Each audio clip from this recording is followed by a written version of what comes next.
Blessed day po mga kapatid. In the book of 2 Corinthians chapter 5 verse 7 ay makikita po natin yung sabi ni Apostol Paul na for we live by faith not by sight. So tayo po ay nabubuhay sa pananampalataya, hindi sa mga nakikita ng ating mga mata.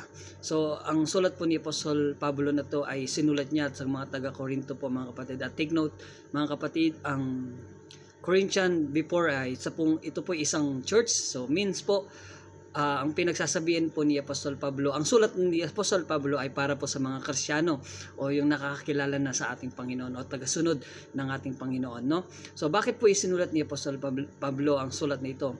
Marahil mga kapatid, dahil alam niya ang mga iba dito ay nagkakaroon sila ng focus. So instead na tayo po ay maglingkod sa ating Panginoon, siguro yung mga ibang Kristiyano that time ay nakakaranas ng mga trials, mga pagsubok o mga failure natin sa mga buhay. Siyempre tayo po ay tao lang, so minsan nagkakaroon po tayo ng failure, no? So minsan siguro alam ni Apostol Pablo na ang pagiging Kristiyano ay hindi madali. So kaya isinulat niya na kailangan nating mamuhay sa pananampalataya, hindi lamang sa mga mata, nakikita ng ating mga mata. Yung tunay nga po yung pagsubok ng ating mga buhay, mga kapatid, daraan tayo dyan, mga failure, minsan talagang bubugbugin tayo ng ating kaaway para nandiyan yung gusto kasi niya na ma-down tayo mas lalo at hindi tayo magpatuloy sa paglilingkod sa ating Panginoon. And pwede ring second points po doon, pwede ring sinasabi ni Apostol Pablo ito sa mga minsan kasi, di ba, kapag dahil nag-i-enjoy tayo to follow Jesus because nandiyan yung blessing, nandun yung mga magagandang mga bagay, pero deep inside ating pong siya sa atin yung ating mga buhay, mga kapatid.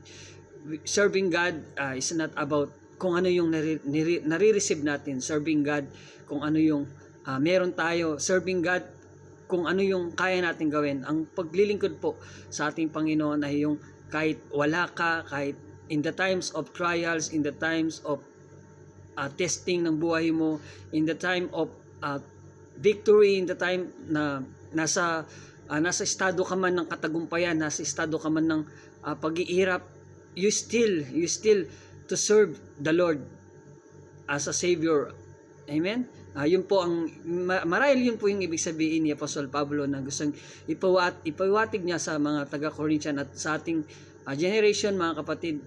Ito po ay isinulat para ma-remind tayo that to serve God kahit ano man yung kahit ano man yung nakikita ng ating mga mata, ito po ay negative, positive, o ito po ay trials o mga katagumpayan sa ating buhay. Lagi po nating tatandaan na ang sabi ni Apostol Pablo ay dapat tayong mamuhay lagi na may pananampalataya at pagtitiwala sa ating Panginoon at hindi yung nakikita ng ating mga physical na mata na ating nakikita sa ating paligid. Ayun lang po. Salamat!